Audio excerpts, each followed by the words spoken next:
ஓதிய பேரை கைவிடாதவன் உலகில் யார் மனமே?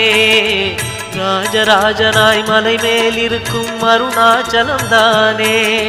சிவாய நமக, ஓம் சிவாய நமக.